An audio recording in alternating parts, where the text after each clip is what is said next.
ಈಗ 25ಕ್ಕೆ ಹೆಣ್ಮಕ್ಳು ಮದುವೆ ಮಾಡ್ಕೊಳ್ತಿಲ್ಲ. ಏನಂತಾರೆ, ನಮ್ಮ ಹುಡುಗಂಗೆ ಸ್ವಂತ ಮನೆ ಇರ್ಬೇಕು. ಹೇಗ್ರಿ ಸಾಧ್ಯ ಸ್ವಂತ ಮನೆ? 28 ವರ್ಷಕ್ಕೆ ಹುಡುಗ ಸ್ವಂತ ಮನೆ ಸಂಪಾದನೆ ಮಾಡಕತ್ತೆ ಅಂದ್ರೆ, ಒಂದು SSLC ಆಗ್ಬೇಕು ಅಂದ್ರೆ 16 ವರ್ಷ ಕಂಪ್ಲೀಟ್ ಆಗಿರ್ಬೇಕು. PUC ಅಂದ್ರೆ 18 ವರ್ಷ ಕಂಪ್ಲೀಟ್ ಆಗ್ಬೇಕು. ಡಿಗ್ರಿ ಅಥವಾ BE 22 ವರ್ಷ ಕಂಪ್ಲೀಟ್ ಆಗ್ಬೇಕು. ಡಬಲ್ ಡಿಗ್ರಿ ಅಥವಾ MTech ಮಾಡ್ಬೇಕಂದ್ರೆ 25 ವರ್ಷ ಕಂಪ್ಲೀಟ್ ಆಗಿರ್ಬೇಕು. 25 ವರ್ಷ ಅವ್ನು ಓದ್ಬಿಟ್ಟು ಒಂದ್ ಕೆಲ್ಸಕ್ಕೆ ಹೋದ್ರೆ ಅವ್ನಿಗೆ ₹1,00,000 ಸಂಬಳ ಕೊಡ್ತಾರೆ, 20,000 25,000 ಕೊಡ್ತಾರೆ. ಅವ್ನು 50,000 ಹೋಗೋಷ್ಟೊತ್ತಿಗೆ 30-31 ವರ್ಷ ಆಗಿರುತ್ತೆ. ಹೆಂಗ್ ಸಂಪಾದನೆ ಮಾಡ್ತಾನೆ? ಆಸ್ತಿ ಸಂಪಾದನೆ ಮಾಡ್ಬೇಕಾದ್ದು, ಸ್ವಂತ ಮನೆ ಸಂಪಾದನೆ ಮಾಡ್ಬೇಕಾದ್ದು ಹುಡುಗನ ತಂದೆ ತಾಯಿ ಕರ್ತವ್ಯ. ಅವ್ರಿಗೂ ಕರ್ತವ್ಯಗಳಿರುತ್ತೆ. ಆ ಹುಡುಗನ ತಂದೆ ತಾಯಿಗೂ ಅಣ್ಣ ತಮ್ಮ ಅಕ್ಕ ತಂಗಿರು ಇರ್ತಾರೆ, ಅವ್ರಿಗೆಲ್ಲ ಮದುವೆ ಮಾಡ್ಬೇಕಾಗತ್ತೆ.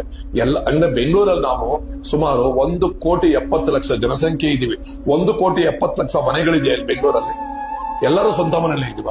ಯಾರು ಬಾಡಿಗೆ ಮನೆಯಲ್ಲೇ ಇಲ್ವಾ? ಹೌದು, ನಮ್ ತಂದೆ ತಾಯಿ ತಾತ ಅಜ್ಜಿ ಎಲ್ಲರೂ ಸ್ವಂತ ಮನೆಯಲ್ಲೇ ಇದ್ರ? ಯಾಕೆ ಈ ರೀತಿ ಒಂದು ಕಲ್ಪನೆಗೆ ಹೋಗ್ತೀರಾ? ಬಾಳುವ ಯೋಗ್ಯತೆ ನಿಮ್ಮಲ್ಲಿ ಇರ್ಬೇಕು, ಬಾಳಿಸೋ ಯೋಗ್ಯತೆ ಅವನಲ್ಲಿದ್ರೆ ಎಷ್ಟೊತ್ತಿರಿ ಒಂದ್ ಸ್ವಂತ ಮನೆ ಸಂಪಾದನೆ ಮಾಡೋದು.